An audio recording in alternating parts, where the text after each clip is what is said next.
Traffic jam में फंसे बाप बेटा आपस में बातें कर रहे थे कि अचानक सामने वाली वैन में से जोरदार अंदाज से दरवाजा खोलकर कुछ गाड़ी पर लगता है। ये लोग डर कर अपनी गाड़ी में बैठ जाते हैं। हमला आवर कोई इंसान है या जानवर, सब परेशान हैं। उसके पांव जानवर जैसे थे और एक बाजू की जगह पर था। पुलिस उसको पकड़ने के लिए उसके पीछे भागी और अपने साथ ले गई। यहाँ हमें बताया जाता है कि शहर में कोई ऐसी बीमारी फैल रही है जिसकी वजह से इंसान जानवरों की शक्ल लेने लगे हैं और गवर्नमेंट इस बीमारी का इलाज ढूंढने में लगी है। फ्रैंक्यू की वाइफ भी इसी बीमारी का शिकार होने की वजह से हॉस्पिटल में एडमिट है। फ्रैंक्यू अपनी वाइफ का ख्याल खुद रखना चाहता था, मगर उसकी खराब हालत की वजह से डॉक्टर्स ने उसे ऐसा करने से मना कर दिया। जब वो उससे मिलने जाता है तो उसकी शक्ल बिल्कुल किसी जानवर से मिल रही थी। फ्रैंक्यू अपने बेटे से भी कहता है कि वो अपनी माँ से मिल ले, मगर वो जवाब में कहता है कि वो मेरी कोई भी बात नहीं समझ सकती। इस पर फ्रैंक्यू ने कहा कि माँ तो माँ ही होती है, वो तुम्हें देखकर ही खुश हो जाएगी। फ्रैंक्यू एक होटल में काम करता है। वहाँ उसे पता चला कि करीब में ही एक नया और मजबूत अस्पताल कंक्रीट की मदद से बनाया गया है, जहाँ पर जानवर बने इंसानों को रखा जाएगा। रात होने पर सब लोगों को हॉस्पिटल शिफ्ट किया जा रहा था, मगर खराब मौसम की वजह से बस पानी में गिर जाती है। बहुत से जानवर नुमा इंसान मर जाते हैं और बहुत से खो जाते हैं। रात में फ्रैंक्यू के बेटे ने भी अपनी खिड़की में एक ऐसे ही इंसान को देखा, मगर फिर अचानक वो वहाँ से गायब हो जाता है और उसे लगा कि ये उसका वहम है। फ्रैंक्यू को जैसे ही रात वाले एक्सीडेंट का पता चला, वो अपनी वाइफ का पता करने के लिए फौरन उस जगह पहुँच जाता है, मगर वहाँ पहुँचने पर उसे मालूम हुआ कि उसकी वाइफ ना मरे हुए लोगों में है और ना ही जिंदा लोगों में, वो कहीं गुम हो गई है।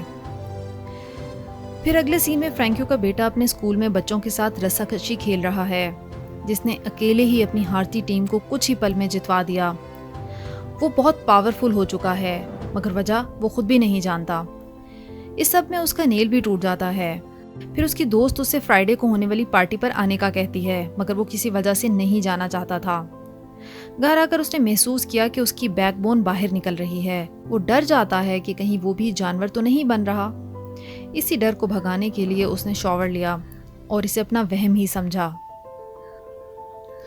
एक मॉल में शॉपिंग के दौरान फ्रैंक्यू को वही पुलिस ऑफिसर मिलती है जो अब तक फ्रैंक्यू की वाइफ को ढूंढ नहीं पाई। वो कहती है कि हम अपनी पूरी कोशिश कर रहे हैं कि गुमे हुए लोग जल्द ही मिल जाएं। इसी दौरान मॉल में अफरा तफरी मच जाती है और लोग चिल्लाने लगते हैं कि उन्होंने यहाँ पर एक अजीब से क्रिएचर को देखा है। सब लोग डर कर साइड पर हो जाते हैं, मगर फ्रैंक्यू उसको देखना चाहता है कि कहीं वो उसकी वाइफ ना हो। मगर यहाँ पर ऑक्टोपस जैसा दिखाई देने वाला एक इंसान होता है जो फ्रैंक्यू के साथ पुलिस को देखकर यहाँ से भाग जाता है। उसने बहुत सी चीज़ें ऑफिसर की तरफ फेंकी, मगर ऑफिसर भी बहुत तेज़ी से उसकी जानिब भागती रही और आखिरकार उसे पकड़ लिया। फिर फ्रैंक्यू को एक छोटी लड़की भी दिखती है जो एक बर्ड बन चुकी थी। मॉल के बाहर वो ऑफिसर फ्रैंक्यू से पूछती है कि आपने ये इतना सारा सामान क्यों खरीदा है। उसने जवाब दिया कि वो अपने बेटे के साथ कैंपिंग पर जा रहा है। हालांकि ये सामान उसने अपनी वाइफ को ढूंढने के लिए खरीदा था। उसे लगता था कि उस एक्सीडेंट के बाद उसकी वाइफ जंगल में ही कहीं मौजूद है। उसने अपने और अपने बेटे के कपड़े भी जंगल में जगह जगह हैंग कर दिए थे, क्योंकि उसकी वाइफ की सूंघने की हिस्स बहुत तेज हो चुकी थी और उसे लगता था कि इन्हें स्मेल करके वो उस तक जरूर पहुंच जाएगी। अगरचे गवर्नमेंट के ऑर्डर्स के मुताबिक ऐसे जानवर नुमा इंसानों को घर पर नहीं रखा जा सकता, मगर वो अपनी वाइफ को घर पर रखकर खुद उसकी केयर करना चाहता था। इसीलिए उसने वो सारा सामान खरीदा था। वो अपने बेटे को बताता है कि आज उसने मॉल में 2 जानवर नुमा इंसान देखे और बहुत से इंसान अभी तक लापता हैं और तुम्हारी मॉम भी उन्हीं गुमशुदा लोगों में शामिल हैं। तुम फिक्र ना करो, हम फ्राइडे को जंगल में जाकर उन्हें ढूंढ लाएंगे। दूसरी तरफ फ्रैंक्यू का बेटा तो फ्राइडे को पार्टी में जाना चाहता था, जिस पर उसे एक लड़की ने इनवाइट किया था।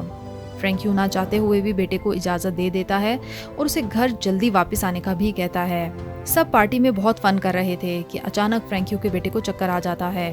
उसकी दोस्त उसकी खराब हालत देखकर उसे दवा देती है, तो वो उसे खाने की बजाय किसी जानवर की तरह चाटने लगता है। फिर वो बगैर डरे जंगल में चला जाता है। सुबह जब उसकी आंख खुली तो वो जंगल ही में था। उसे लगा जैसे उसके गले में कुछ फंसा हुआ है। उसके बाद वो घर आ जाता है। उसके लिप्स और कॉम्प्लेक्शन बहुत तेजी से बदल रहा है।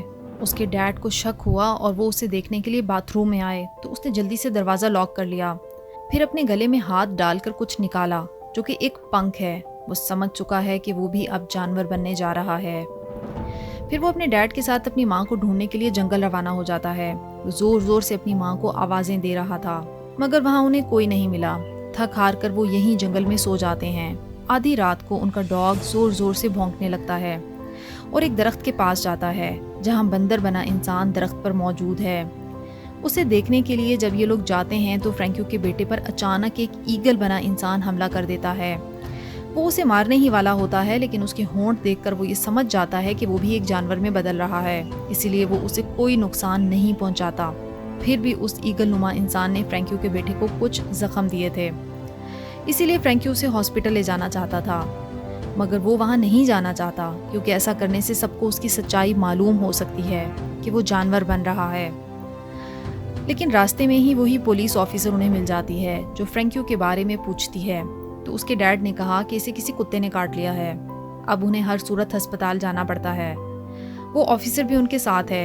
यहाँ आर्मी डॉक्टर उसकी पट्टी कर देते हैं और वो ऑफिसर फ्रैंक्यू को बताती है कि गवर्नमेंट ने हालात को कंट्रोल करने के लिए शहर में आर्मी बुला ली है। फिर वो दोनों बाप बेटा घर आ जाते हैं। घर आकर फ्रैंक्यू का बेटा बहुत अजीब हरकत करता है। वो अपनी पट्टी उतार कर अपने जख्म को चाटने लग जाता है। फिर वो स्कूल जाता है। लैब में जब चूहे बोलते हैं तो वो चिल्ला कर उन्हें चुप करा देता है, जैसे वो चूहे सच में उसकी बात समझ रहे हों। फिर वो एक तालाब में जाता है जहाँ वो मछली पकड़कर उसे ऐसे ही खा लेता है। ऐसा करते हुए उसे एक औरत देख लेती है। वो डर के मारे वहाँ से भाग जाता है। जंगल में फिर उसे वो ईगलनुमा इंसान मिलता है जो उड़ने की कोशिशों में लगा हुआ था। वो अपनी पकड़ी हुई एक और मछली उसे देता है। वो इंसान फ्रैंक्यू के बेटे से कहता है कि मैं बर्ड में बदल रहा हूँ, मगर उसकी तरह उड़ नहीं सकता। क्या तुम कोई ऐसी जगह जानते हो जहाँ मैं आसानी से उड़ सकूं और मुझे चोट भी ना लगे? फ्रैंक्यू का बेटा कहता है कि हाँ, क्यों नहीं। फिर वो उसे एक नदी के पास ले आता है। नदी से लकड़ियाँ हटाकर उसे कहता है कि तुम यहाँ इजीली उड़ सकते हो, और अगर नीचे गिरोगे भी तो पानी में गिरोगे और तुम्हें चोट नहीं लगेगी।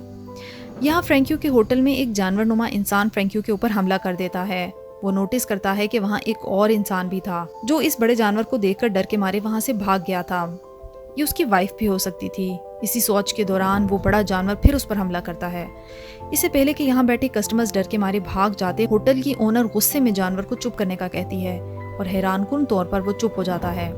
इसके पाँव में चेन्स बंधी थी, जिसकी वजह से वो जंगल में नहीं जा पाता और कस्टमर एरिया में चला जाता है। कुछ ही देर में पुलिस वहाँ आकर उसे पकड़ लेती है। फ्रैंक्यू भी ऑफिसर के साथ जंगल में दूसरे जानवर को ढूंढने के लिए जाता है, मगर वहाँ उन्हें कोई ना मिला। पर अपने बेटे की साइकिल मिल जाती है। वो उसे घर ले आता है। हाथ धोने के लिए जब वो सिंक में गया तो अपने बेटे के टूटे हुए नेल्स पड़े देखे। फ्रैंक्यू अब समझ चुका था कि उसका बेटा भी जानवर में तब्दील हो रहा है। फिर क्लास में उसका एक दांत टूटकर गिर गया था। सब क्लासमेट्स उसका मजाक उड़ाते हैं, तो वो वहाँ से उस ईगल बने इंसान के पास जाता है। उससे बातें करता है, उसकी फ्लाइंग स्किल्स भी देखता है और उसके जख्मों पर मरहम भी लगाता है। घर आने पर उसके डैड ने उसके हाथ देखने चाहे, मगर वो अपने हाथ डैड को नहीं दिखाता, जिस पर फ्रैंक्यू को कंफर्म हो चुका था कि वो एक एनिमल बन रहा है। उसके डैड सब जान चुके हैं।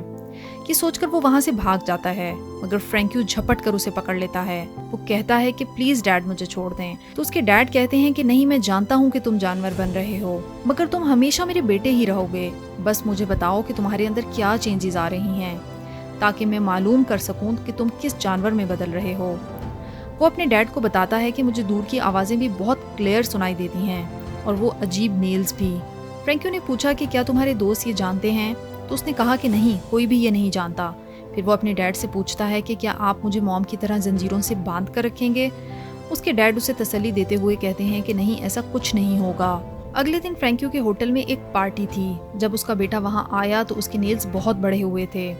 उसके डैड ने उसे नाखून ना काटने पर डांटा, तो वो अनकॉन्शियसली अपने ही डैड पर हमला कर देता है। लेकिन असल में फ्रैंक्यू उसे लोगों की नज़रों से बचाना चाहता था। वो उसकी गर्दन पर सीजर रखकर उसे नेल्स काटने की धमकी देता है और फिर उसके नेल्स काटता है। फिर फ्रैंक्यू का बेटा अपनी दोस्त से मिलता है। वो लड़की उसे कहती है कि मैं तुम्हारे अंदर होने वाली तब्दीलियों से वाकिफ हूँ, मगर मुझे इस सबसे कोई फ़र्क नहीं पड़ता। दूसरी तरफ उसके क्लासमेट्स भी उसकी सच्चाई जान चुके थे। वो उसे तंग करने के लिए एक डिवाइस लेकर उसके पास आते हैं। उस डिवाइस की आवाज़ इंसानों को तो कुछ नहीं कहती, मगर जानवरों को बहुत ज़्यादा तंग करती है। वो लड़का उससे कहता है कि मैं तुम्हारी सच्चाई बहुत अरसे से जानता हूँ। वो गुस्से में आकर उस लड़के को मारता है, इतने ज़ोरदार तरीके से कि उसके गाल पर निशान पड़ जाते हैं। इस बात की वजह से मामला काफी खराब हो गया था। पुलिस और आर्मी जंगल में उसे ढूंढने में लगे थे। यहाँ पर वही ईगलनुमा इंसान उसकी मदद करता है, जिसकी मदद फ्रैंक्यू के बेटे ने की थी। वो उसे जंगल में दूर ले जाता है। पुलिस भी उसका पीछा करते हुए वहाँ आ जाती है, मगर फ्रैंक्यू का बेटा पानी पार करके चला जाता है और पुलिस की गाड़ियाँ पानी को क्रॉस नहीं कर पाती।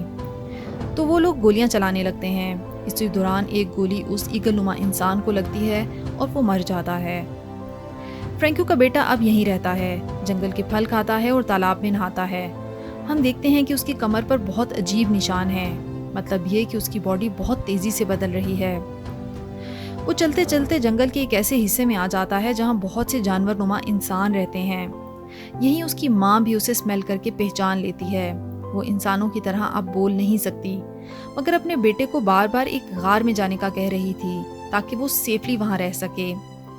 वो देखता है कि कुछ इंसान सांप बन चुके हैं, कुछ बंदर और कुछ क्रिकेट। यहाँ सब लोग बहुत सुकून से रह रहे थे, मगर अचानक मिलिट्री वाले यहाँ पर स्मोक फायर करते हैं, जिससे यहाँ पर हलचल मच जाती है। आर्मी वाले यहाँ पर एक खास डिवाइस की मदद से कुछ आवाज़ें प्रोड्यूस करते हैं जो जानवरों को बहुत बेचैन कर देती हैं। ये आवाज़ें फ्रैंक्यू के बेटे को भी बहुत परेशान कर देती हैं और इसी दौरान मिलिट्री वाले उसे पकड़ लेते हैं। एक गिरगिट बनी बच्ची दरख्त पर चढ़कर इनसे खुद को बचा लेती है। पुलिस उसे लेकर शहर आ चुकी थी। फ्रैंक्यू वहाँ आता है और उन्हें बताता है कि ये मेरा बेटा है और रात में किसी वजह से जंगल में गया था। वो अभी तक इंसानों की तरह दिखने की वजह से पुलिस के शक से बाहर है। पुलिस वाले उन्हें एक पेपर देते हैं ताकि वो उस पर साइन कर सकें, मगर फ्रैंक्यू का बेटा उस पर साइन नहीं कर पाता और गुस्से में जानवरों की तरह गुर्राने लगता है। पुलिस वालों को शक हो जाता है कि वो भी जानवर में बदल रहा है। इससे पहले कि वो उसे पकड़ते, फ्रैंक्यू पुलिस वालों को मारकर खुद उस पेपर पर साइन करता है और अपने बेटे को वहाँ से लेकर चला जाता है। पुलिस को उस पर भरपूर शक हो जाता है। इसी वजह से मिलिट्री अब उनका पीछा करने लगती है। ये सब देखकर फ्रैंक्यू का बेटा घबरा जाता है और अपने डैड से पूछता है कि अगर इन लोगों ने पकड़कर मुझे बंद कर दिया तो क्या आप मुझसे मिलने आया करेंगे। वो कहता है कि मैं कभी ऐसा नहीं होने दूंगा, ये लोग कभी तुम्हें नहीं पकड़ पाएंगे। यहाँ वो अपने डैड को बताता है कि मैंने जंगल में मॉम को भी देखा था। फ्रैंक्यू को भी ये सुनकर बहुत अच्छा लगा। वो तेजी से अपनी गाड़ी जंगल के बीच में ले जाता है और अपने बेटे को कहता है कि जाओ, तुम इस जंगल में आज़ादी से अपनी जिंदगी जियो, तुम यहीं खुश रह पाओगे। फ्रैंक्यू का बेटा तेजी से वहाँ से भाग जाता है। फ्रैंक्यू की आंखों में आंसू थे। ये खुशी के आंसू हैं, क्योंकि उसने अपने बेटे को गवर्नमेंट के होने वाले जुल्म से बचा लिया था। कमेंट्स में अपनी राय का इजहार जरूर कीजिएगा। Thanks for watching.